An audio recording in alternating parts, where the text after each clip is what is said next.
Gubernur Bali Wayan Koster didampingi Ketua Dewan Kerajinan Nasional Daerah Dekranasda Provinsi Bali, Nyonya Putri Swastini Koster, secara resmi membuka pameran IKM Bali Bangkit tahap 7 tahun 2023 di Gedung Kesirarnawa Taman Budaya Provinsi Bali, Rabu 23 Agustus 2023. Dalam kesempatan itu, Gubernur Koster mengajak masyarakat untuk memanfaatkan dan mencintai produk lokal Bali yang dianugerahi oleh alam Bali.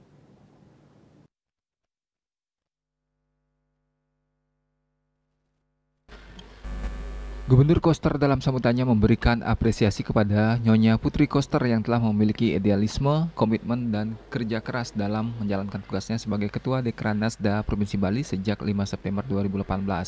Dilantik menjadi Gubernur Bali dengan visi pembangunan Bali Nangun Satker Tiloka Bali melalui pola pembangunan semesta berencana menuju Bali era baru. Wayan Koster dalam 1 bulan telah mengeluarkan Peraturan Gubernur Bali Nomor 99 Tahun 2018 tentang pemasaran dan pemanfaatan produk pertanian, perikanan, dan industri lokal Bali. Kebijakan ini dikeluarkan bertujuan mengajak seluruh komponen masyarakat di Bali untuk mencintai dan bangga menggunakan produk lokal Bali.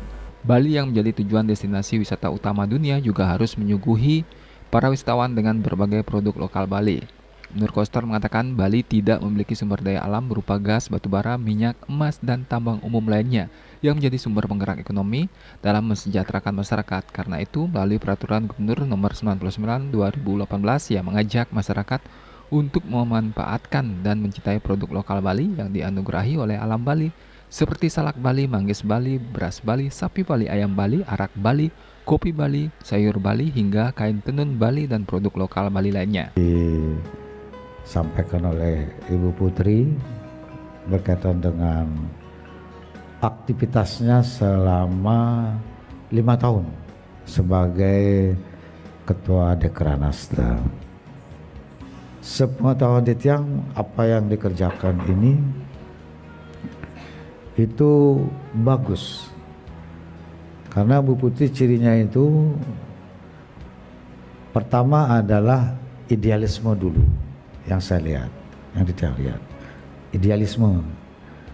Setelah idealisme, komitmen kuat untuk mewujudkan idealismenya. Komitmen kuat kemudian diikuti dengan kerja. Guna terwujudnya kesejahteraan masyarakat Bali sekaligus tercapainya pelestarian seni budaya Bali, Gubernur Koster mengeluarkan kebijakan yang sesuai dengan prinsip Trisakti Bung Karno, yaitu berdaulat secara politik, berdikari secara ekonomi, dan berkepribadian dalam kebudayaan. Melalui Peraturan Gubernur Bali Nomor 79 Tahun 2018 tentang Hari Penggunaan Busana Adat Bali yang mewajibkan para pegawai pemerintah dan swasta, termasuk guru dan murid di seluruh Bali untuk memakai busana adat Bali setiap hari Kamis, Purnama, dan Hari Tilem, serta Surat Edaran Gubernur Bali Nomor 04 Tahun 2021 tentang penggunaan kain tenun endak Bali, kain tenun tradisional pada setiap hari Selasa. Ketua Dekranasda Provinsi Bali Nyonya Putri Koster menceritakan pengalamannya bertugas sebagai Ketua Dewan Kerajinan Nasional Daerah Provinsi Bali. Di awal kepemimpinannya, Nyonya Putri Koster menemukan masalah bahwa tenun tradisional Bali sedang diambang bahaya karena minimnya upaya pelestarian dan pengembangan oleh seluruh stakeholder yang ada di Bali. Dari masalah tersebut, ia mengumpulkan IKM dan perajin hingga produsen untuk memperbaiki di hulu dengan memanfaatkan Taman Budaya Provinsi Bali sebagai tempat pembinaan para IKM secara gratis bersinergi dengan Bank BPD Bali dan balimall.id. Ajarkan juga apa yang beliau lakukan nih kan, beliau memberikan ilmunya ke Titiang. Salah satu yang Titiang ingat, jadi semakin semangat juga untuk menjadi nak Bali yang harus membela tanah Bali gitu, ketika beliau menghafal ayat-ayat suci tentang ada namanya Bisama. Bisama dilontar batur kalawasan. Kalimatnya kurang lebih, semoga nggak salah. Kita nanak akabehan. Riwekasan wenang tekita pratiak seukir lan pasir. Ukir pinake wetening kare. Pasir anglebur sehananing male. Melalui pameran IKM Bali Bangkit dari tahun 2020 akhir Desember, Nyonya Putri Koster mengajak sebanyak 800 UMKM untuk menampilkan hasil karya terbaiknya.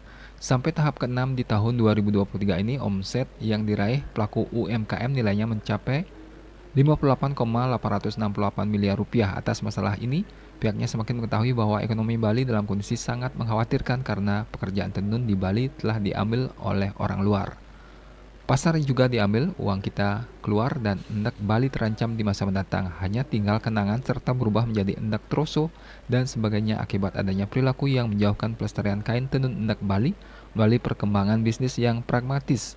Masalah yang sama juga dialami pada kain tenun songket Bali akibat dicurinya motif songket untuk dibordir dan mereka dengan sengaja menjualnya dengan nama songket bordir. Pihaknya sudah bicara dengan Kanwil Kemenkumham Bali bahwa pencurian motif songket Bali adalah tindakan yang melanggar Undang-Undang Hak Cipta. Bali Pos melaporkan.